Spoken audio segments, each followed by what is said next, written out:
YouTube, how you doing? It's Ian here from Ian Here and There. Right, so what I wanted to do tonight was, first of all, I want to show you a bit of the layout because I've added some new things on which I haven't had on here for a while, so I want to show you what's been happening.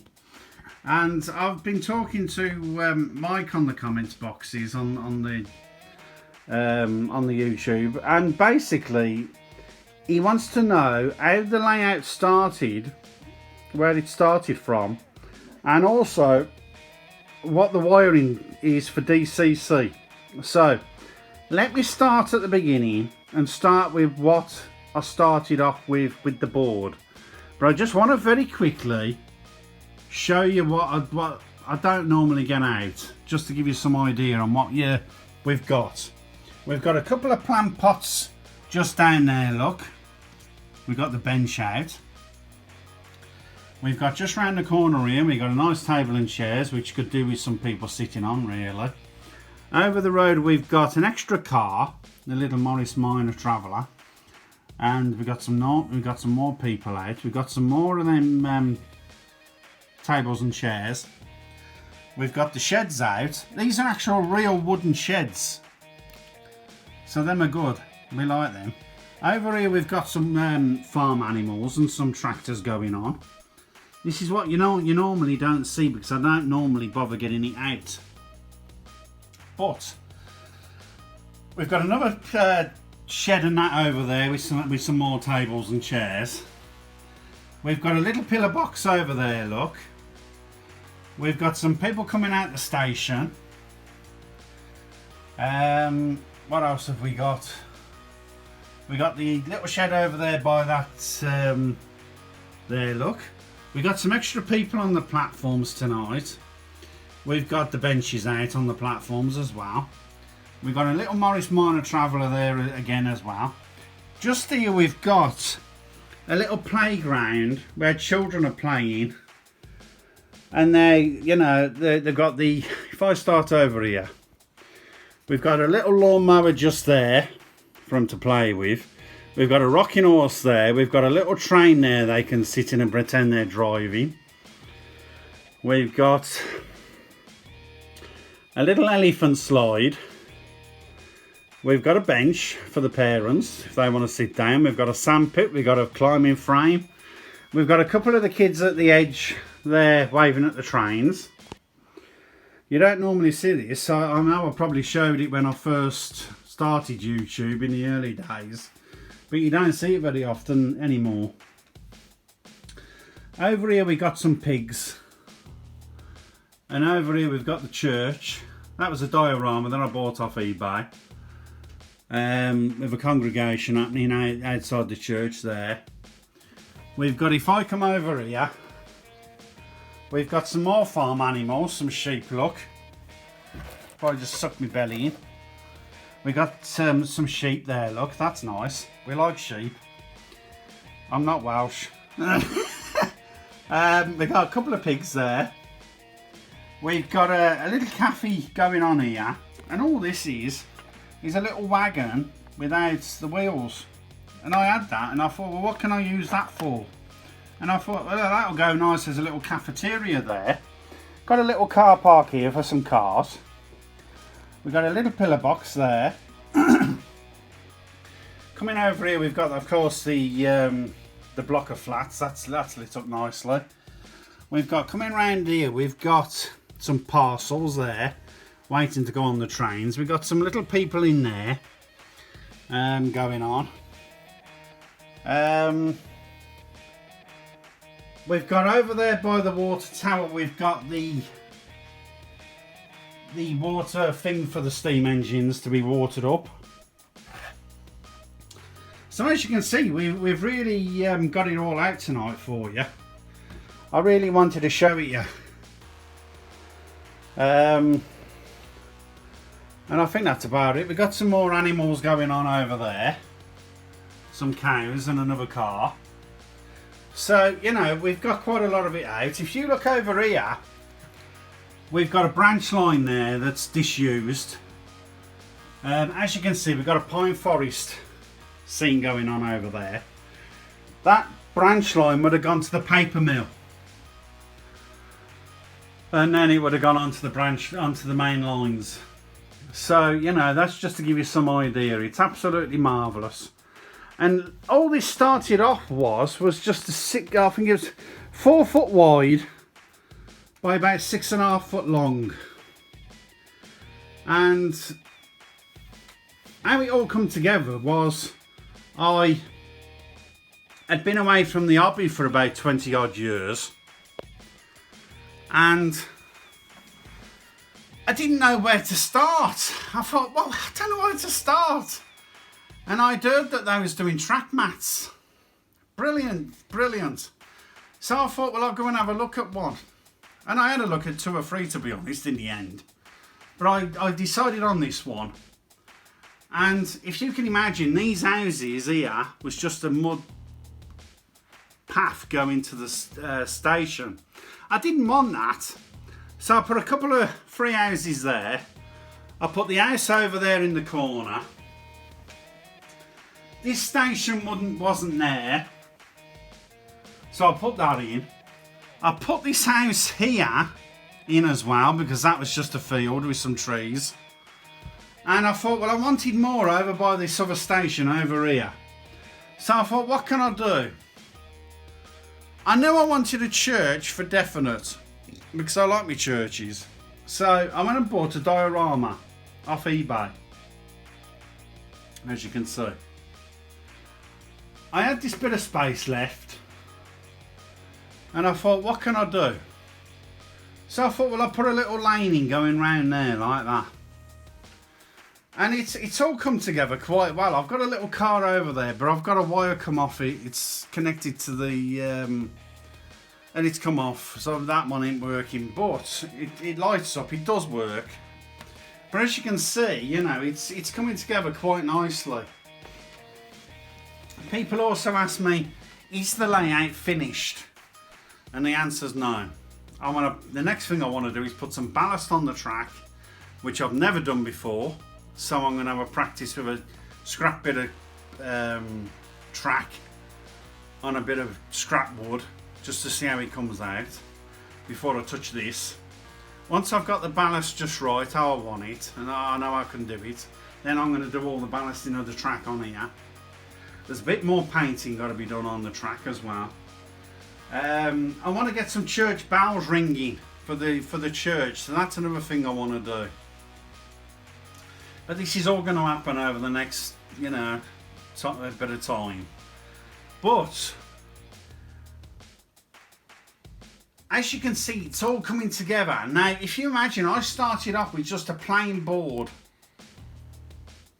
And, you know, you wouldn't believe how good it is. You know, I have to pinch myself even today. But I stuck me track mat down. And well, my wife did it for me. I didn't, because I couldn't do it. It was not going right. And then what she did, she got some paste glue. Put a good thickness of glue on. And then she put some green scatter over. Use different shades would be the way I would go, because if you use all one colour it won't look as good. I used some light stuff and I mixed it in a tub with some darker stuff, and this is how it's come out. It's come out better, I think. And I went on eBay, and that's where I got my green scatter from, eBay, and I went back on there and I bought this foam hedging because I wanted edge rows. So I put all that on, as you can see, and it's come out quite good. Now then, people are worried about when you talk DCC, they get a bit worried, and I know I was the same when I first started with it. A lot of people, unfortunately, you know, the trains are very expensive when you're looking at DCC with sound. You're looking anything from £200 to £300 every loco.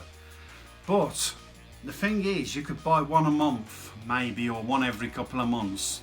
Because, you know, I've got a good collection of DC locomotives, and I didn't buy all them in one go. They were bought now and again. But all I've got in wiring wise for mine is I've got 2 wires that go to the track and then come down the wire. I've got 2 tracks, A and B. I've got 4 wires.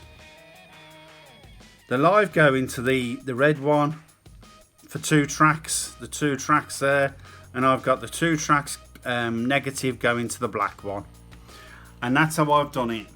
I have not got this branch line live, I haven't got that, and I haven't wired up where the green locomotive is, the Freightliner over there, because for some reason I think it's a fault with that set of points over there, but that green Freightliner siding where that one is, that's always live anyway, even with DC.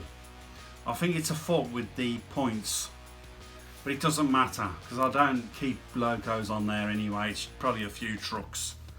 But say you wanted to have this branch line live for when you're using DCC as well as the 2 tracks. You would have 2 wires coming off the track as normal, coming onto the board, and you could have it running straight into your DCC controller. So where I've got 2 live, you would have 3 live and 3 negative. That's how I would do it, because you've got to think to yourself, am I going to run DCC and DC? Because I've got a lot of DC locomotives, so I want to run both. So what I've done is, if I wanted to run my branch line as well as this, I would keep the branch line on a controller on its own. Or if I'm running DCC, I can wire them all up to the controller like I've got there.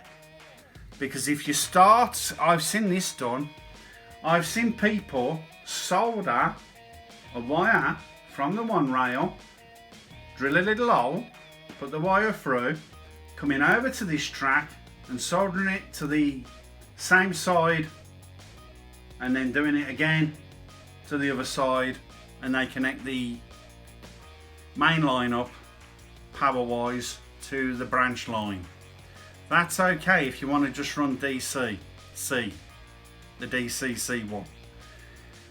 If you do that and then you want to run DC, so your normal DC locos, as soon as you turn your controller on, not only will it fire up the appropriate main line, but if you're firing that one up, it's going to fire that one up as well. So if you've got a 200-pound loco on there, it's going to go shooting round and you could do some damage.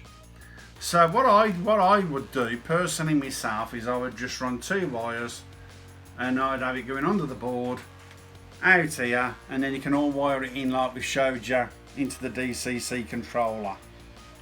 If you want to run DC, what you could do, you've seen this loads of times, you could run one controller for the one track, other controller for this one, and you can have a third for that one. You could buy a third controller for that one. If you wanted to operate the Freightliner over there, the green one, you could have a 4th controller running that when you're on DC. And how we're going to do it is we're going to just bring the bus line wires, whatever you want to call them, from the green locomotive over there, the Freightliner, the Class 66, straight under the board, straight out here, and plug them straight into the controller, the appropriate controller. If you want to do DCC, what you would do, my wires are hanging out a bit there, what you could do is have, where I've got 2 tracks wired, you would have 4 tracks coming from under the board. So you'd put the wires into there for the live and the wires into there for the negative. So that's how you would do your track. Oh no, I've got a loose wire, it's this one. Let me just quickly sort that out while I talk to you. Houses was the other question I always get asked about. How do you wire your houses up for DCC? Well, I want mine to run DCC and DC.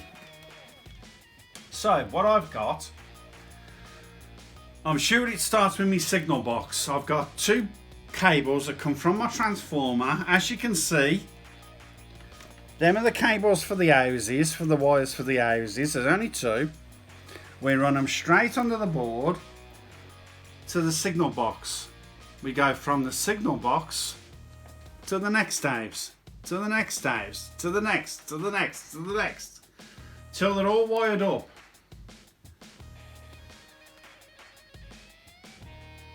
If I'm going to do something now and you're all going to go, ah, don't do that, Ian. I'm going to do something now. Watch this.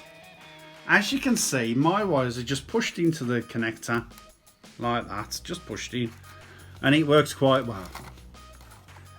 But let's say I swap them wires over like that.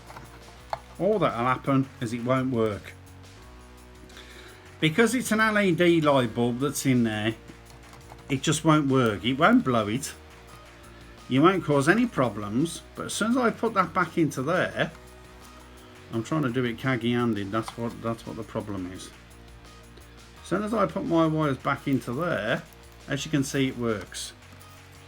So don't worry if you're doing this and for some reason you've got a wire wrong and it don't light the bloody thing up that you're trying to light up. If it doesn't light it up, just swap the wires round. That's all you've got to do. If you was talking about 10,000 volts like you are for an house, a real house, then I would say watch what you're doing. But we're not. I'm going to just do it this way because I can't do it, you know, and be able to do it so you can see. There we are. And I'm just going to plonk that hopefully on the top of there, pump your steps back on, and Bob's your uncle. As you can see, it still works. So don't worry if you get it wrong. As I said, if you was dealing with house power, like, you know, for a real house, I'd say you have to worry because you can get killed. But we're talking 12 volts with a train set. I think it's about 1.5 amps. That's the power that it's the pressure of the electric amps are, apparently. It takes 1.5 amps to run a locomotive, to what I've been told. So you're not running big numbers. I'm not going to get into ampages and all that because it's another video, and you need to. I'm not 100% with when it comes to house electric, so I just know what I'm doing with this. So because you've got everything separate, like your branch line, you've got your siding over there separate, coming all under the board into the controller. If you want to run DC, you can just separate the wires into the appropriate controllers and Bob's your uncle. If you want to run DCC, it's brilliant because I can run my Pandalina. So all I've got to do is select the chip number, which is number 1, is my Pandalina. I'm going to go the other direction because I want it to come this way around, and I can run my Pandalina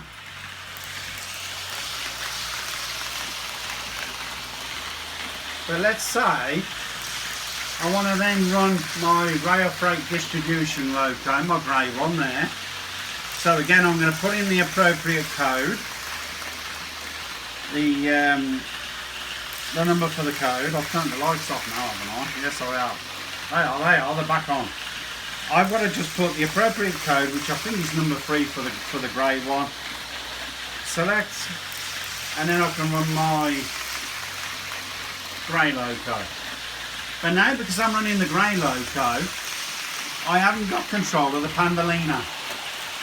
The Pandalina is running on its own.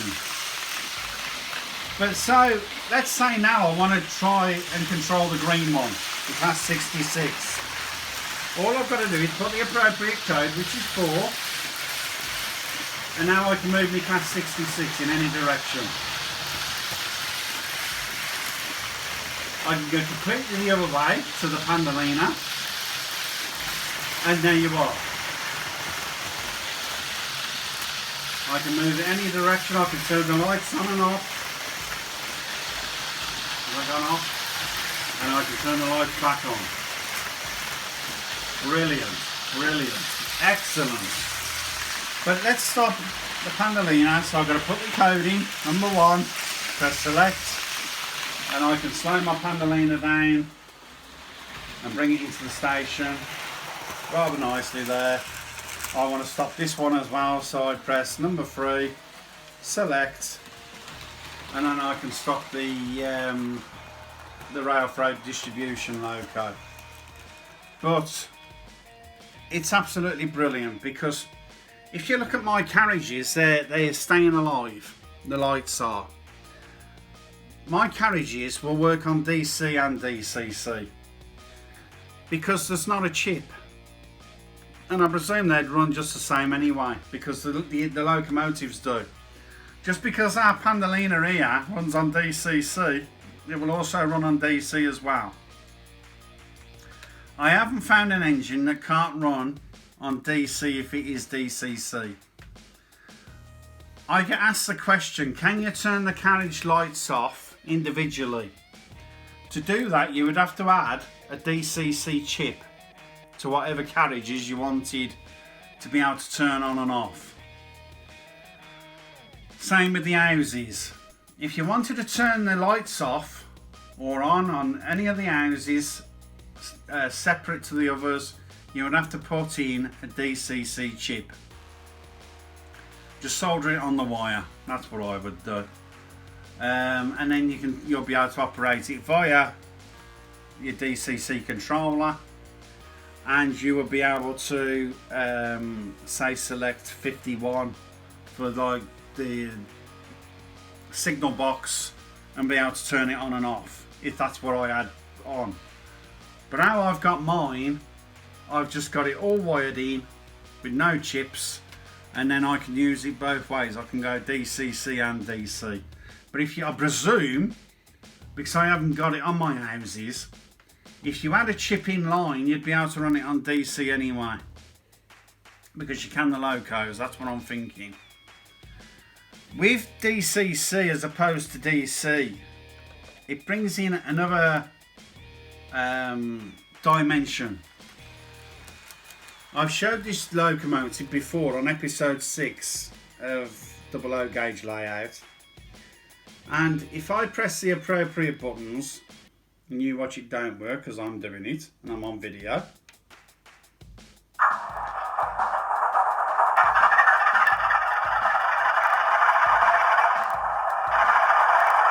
Now I can turn the engine on. I can also blow the horn.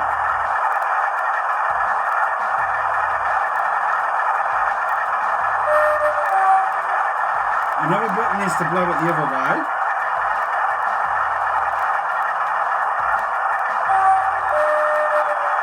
You know when a train stops and you get the screeching of the brakes, you can do that as well. So if I just send it off, so have a listen. There's the air brakes off. I am going the wrong way, but never mind. Let's go the other way.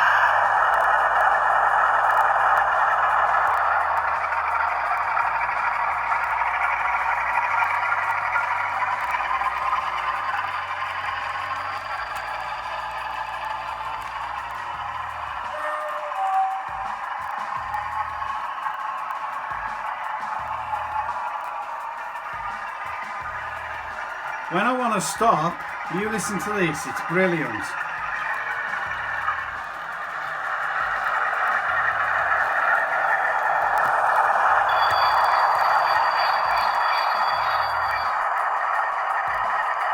So you can have the sound of the wheels, the brakes screeching on the wheels. But I can turn the engine off.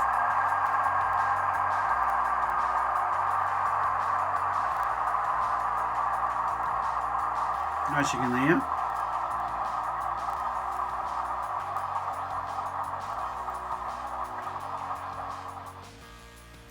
But you know, because I don't always use my loco with the sound because it gets on my nerves.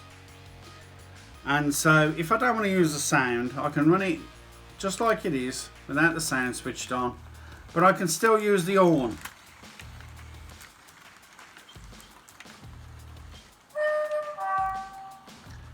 I can still stop with the brakes screeching if I want to.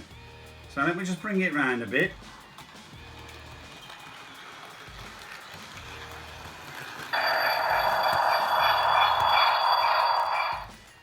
Just like that. So just because I haven't got the engine noise on, I can still use the other functions. I can turn lights on and off. Whatever else it does, you know, you can get it where you can hear the door slamming and all sorts. But that's only a basic one. But, as I said, if you want to turn houses on and off individually, you've got to have DCC chips in line for the houses that you want to turn on and off. If you want to do the same with the carriages, you've got to do the same, put DCC chips in them. If you want to turn the cars off and on, you've got to put DCC chips in those, you know, on the wires. Now then, I didn't explain about the cars, I missed those off by accident. The cars are actually wired into the wiring that goes for the houses. Okay, if you look over there at the buffer stop, that buffer stop is wired in straight into the houses, just the same. All it is a 3mm bulb with a little hole drilled in the buffer stop, and it's pushed through. Now then, and that's all it is. Everything is basic. There's nothing difficult about it. So for instance, there's my bulbs. Just a little bulb that pokes through, and I plonk my house on the top, and there it is, it's lit up. As I said, it isn't finished. I want to put ballast on the track and I want to get some bells for the church. But I hope that's answered your question, Mike. And anybody else that, you know, is new to the hobby or just starting up or whatever. A lot of what I've done is trial and error. So to recap very quickly, it was just a board, nothing more. And I've bunged a bit of grass. Well, my wife did it. She put me grass on, put a few hedgerows up, put the track on, and I've then thought, oh, I wouldn't mind some animals. So then I've gone and bought animals. Might have been a week later, and I thought, oh, do you know, I would like some cars with some lights on. So then I've gone and bought them and put them on. All it is, I pull that up, little wire, goes through my board, drill through the board, look, and underneath it goes. And I just sit the car back on, Bob's your uncle. A week later I might have thought, I wouldn't mind having a playground for the kids to play on. So then I bought that. I might have thought the next week, oh, I wouldn't mind some extra cars. So then I've gone and bought some little dinky cars to put on. Little tractor here and over there. And then I might have thought, you know, about something else, and then something else, you know, sheds and tables and chairs, and, you know, and I built it up gradual. Excuse me. It all takes time. It really does, but keep it simple. A little thing will make a big difference to the overall aspect, you know, the overall view of the layout. So for instance, I've got animals on here. That really makes a big difference to people. They see that and they think, oh, that looks really good, that does. Or, you know, they see the playground where the children are. They'll see that and they'll say, oh, that looks nice, that's nice, that is. Do one thing at a time, don't try to rush it. You can buy animals later. What I would concentrate on is getting your track down, and get you some fun out of it. That's what I would concentrate on, because then you can put your you can plonk some houses on to start you off, and then a week later you can go and buy your light bulbs off eBay. Make sure they're 12 volt though, not 6. Don't do the mistake I did with the platform lights. But you can go and get your lights and then put them in the houses later on. Get your track down, plonk some houses on, and put the houses in different places to see how you like it. And then once you've found where you like the houses, then you can then go and buy some grass. Then once you've got your grass down, you can then go and buy your edging or your fencing. But you don't want to rush it. It's a work of art, a layout, is to what I've been told. So don't rush it. Take your time, and eventually you'll end up with something like this. Mine isn't massive. Like for instance, I was there and I thought, do you know, I wouldn't mind a pine forest. So then I went and bought all my pine trees over there and put them all over there. And as you can see, just by the pine forest there, I've got some sleepers. If you can imagine that would run off the main, that would originally connected up to the main tracks and run off to a paper mill. That's what that's to represent. It's to represent a disused old railway that would have gone up to the paper mill. I'd always wanted that on my train set, but I couldn't. I didn't know what to do for the best. And there's my dog. Bugger off. So I just put some, you know, I had some old bits of track that the sleepers was hanging off, so I just pulled them off and stuck them over there in the pine forest there, and put some trees around them. And I think it looks quite effective. I really do. But got a little sidecar there, little motorbike and sidecar. So you want to take your time and think about what you're doing really, and you know, you can land up with something like this. And you know, I hope that's answered your questions. I really do. I can't think of anything that I've missed out, but I probably have missed something out. But you know, never mind. If you do think of anything that you'd like to have a look at, you know, I can always do a video. All I want you to do is like, share and subscribe. Hit the notification bell if you're just passing through. And you know, when I put a new video up, then it'll come up and it'll warn you that there's another video. But you know, anybody can have a masterpiece like this. All it does is take a bit of time, and what we'll do is I shall see you on the next one. But if there is any comments, because I'd love to, you know, get your thoughts on how good it is. So I really would love you to comment on it. And you know, I'll get back to every comment, as you know, like I always do. But all I need you to do is have a good evening for the rest of it. And as I said, I hope that's answered all the questions. But if there is anything, get some comments going and I'll sort it out. Have a good evening and I'll see you again soon. Okay, bye for now.